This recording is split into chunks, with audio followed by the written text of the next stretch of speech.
KPBS On Demand is supported by UC San Diego's Art Power, presenting cellist Joshua Roman, performing from his album Immunity, alongside music by J.S. Bach and more. Sunday, June 22nd at UC San Diego's Epstein Family Amphitheater. Reserve your tickets at artpower.ucsd.edu. I'm Andrew Bracken, and this is Screen Time, featuring conversations about technology and kids in today's digital age. The teenage years are a time of immense change and growth for young people. They're also crucial for a child's journey to developing their own sense of identity. And today that's happening in a heavily mediated world. The things that kids are struggling with now is the same things that they've always struggled with. It's just the tools that they have available to them are so much greater. That's Robert Teel. He's a clinical psychologist who treats many young people struggling with electronic use disorders. And I started our conversation by asking what makes those late tween, early teenage years so unique in a child's development.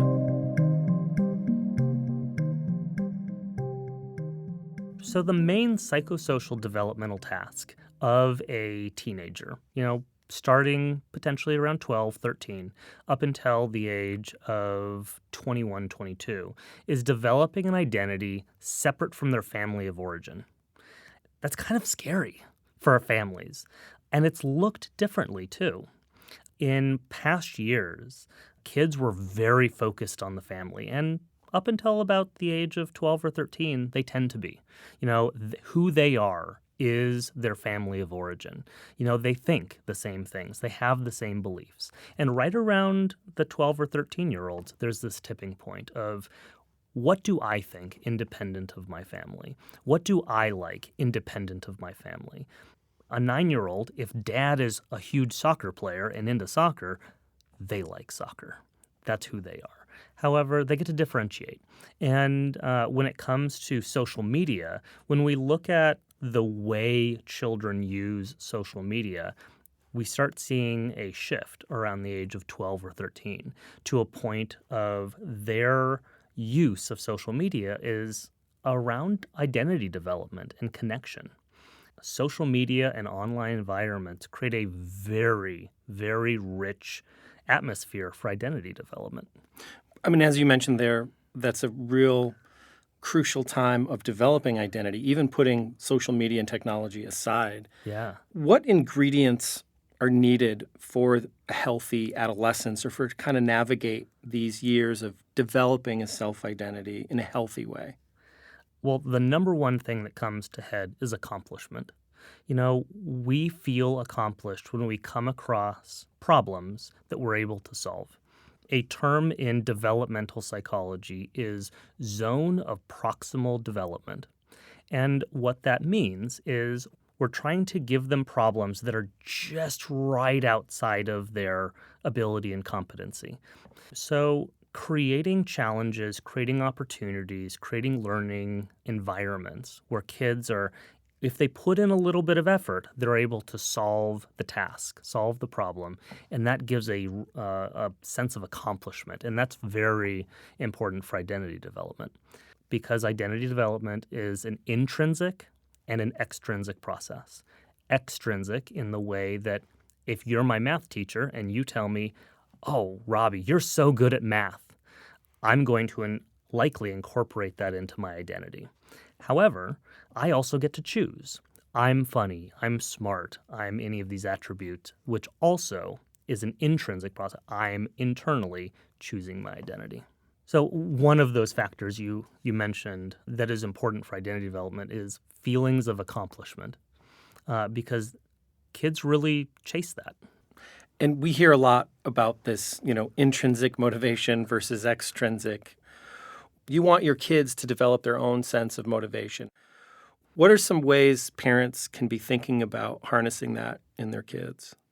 Choice for children is very important, but forcing kids to do things is also not a problem.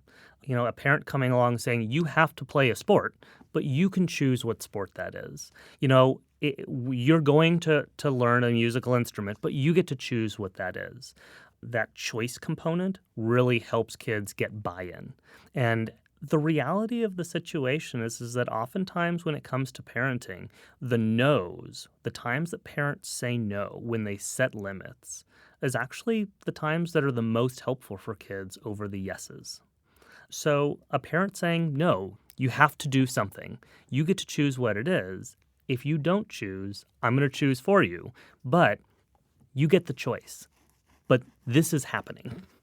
Whether that be around limits to social media use or video game use, whether it be forced community connection, all of these are really important. One thing you've mentioned is when talking about technology and electronic use is it's not just the amount of time, although that may be a factor, but it's also the nature of these online interactions and how much they matter. Could you talk more about that? Although this is very much a spectrum, I would break this down into two categories. There is the types of teenagers and young adults that are heavily on social media, but it is purely a tool of connection. They want to stay connected. They want to stay relevant. Being connected to friendships and communities is really important. And their use might be seen as problematic just because they're on it a lot and they're constantly texting and communicating. However, there's another demographic. And this is really where I'm kind of classifying the addicted category, where their identity is wrapped up in their social media identity. So an electronic self-representation or an avatar has been created. And that avatar is a vehicle for community, for social connection, for identity, for value. And it's not them that is being seen as positive. It's the avatar. And if I lose that avatar, if I lose that self-representation, I lose my value. I lose my relevancy. I lose my connection and my community to others. And the scary thing about that is that an avatar is not a durable commodity, which means that if it is not constantly invested into, if I don't constantly post on my social media, if I don't constantly play the game, that avatar, and hence me, becomes irrelevant. I lose my value. I lose my social standing. I lose my community. And that's really a shift that parents want to pay attention to or be aware of is my kid investing into durable assets versus non-durable assets? Durable assets when it comes to identity are the skills that we develop, the knowledge that we create, whereas a non-durable asset for these kids is a profile on a video game or a social media page, because if it isn't constantly invested into, it becomes irrelevant. So you mentioned this time of a child's life is really about developing this self-identity. And what I'm hearing, talking about more problematic use of investing too much of their identity into these, whether they're social networks or video games. How do you tackle that with patients about handling your identity in a healthy way and maybe having, some perspective of this online space that you may be socially invested in? Yeah. The first thing is there has to be a degree of diversification of identity. If all of my eggs are in one basket, I personally become less resilient. My identity is less resilient. Individuals where their whole identity is wrapped around one or two things have a higher propensity for depression, anxiousness, and a lot of other psychopathologies. So diversifying is important. However, that's a lot easier said than done. Right. We have reached the first time in history where parental attention is less desirable, not the king. Attention on electronics is. You'll talk to a lot of kids where they would prefer to be on the games than have the attention of their parents. Even 9-year-olds, 6-year-olds would rather be on a tablet, rather be connected to electronics than have the one-on-one attention of their parents. So as a parent, I want to create a diverse identity for my kids. I want to give them lots of experiences and make them as resilient as possible. But today, that's a lot harder to do because the electronics are more motivating in a lot of cases than one-on-one time with parents. How do you recommend parents respond to that insight? Just like with everything in a kid's life, it's a learning opportunity. Every show, every walk in the park is potentially a learning opportunity.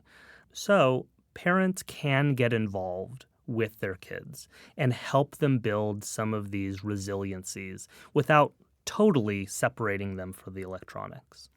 An example of that would be children who play video games now. When they come across a problem they can't immediately solve, just go on the internet and they get the answer. There's tons of other players that just put out the answers for them. And that has the tendency of reducing problem-solving resiliency, confidence. So parents can even just be involved in the respect of asking about the problems that the kids are facing on a video game. It seems like you're stuck. Let's figure it out together. Or, let's commit. I know one dad who has committed to playing a video game with his kids, but they started off with the commitment of, we're not going to look up any of the answers. We're going to solve it together. And that created a teamwork aspect. It created an environment where the kid did come across problems, struggle with them for a little while, and then overcome. Even the distress tolerance of kids solving problems and doing uncomfortable things, we as parents want to look for as many of those as possible and not solve them for the kid, but sit with them in their distress. That's definitely something that parents can help their kids actively do. Not solve it, but just sit with them while they struggle with the problem. Really important, and that helps create that bond, social bond between kids and parents that helps increase the parental attention, the value that the kids see.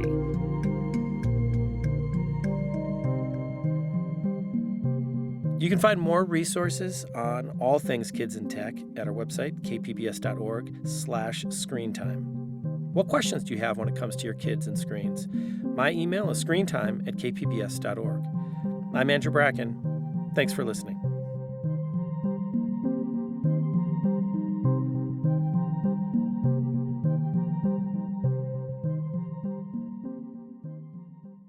KPBS On Demand is supported by Paint Care, offering households and businesses in California more than 800 leftover paint drop-off sites for recycling.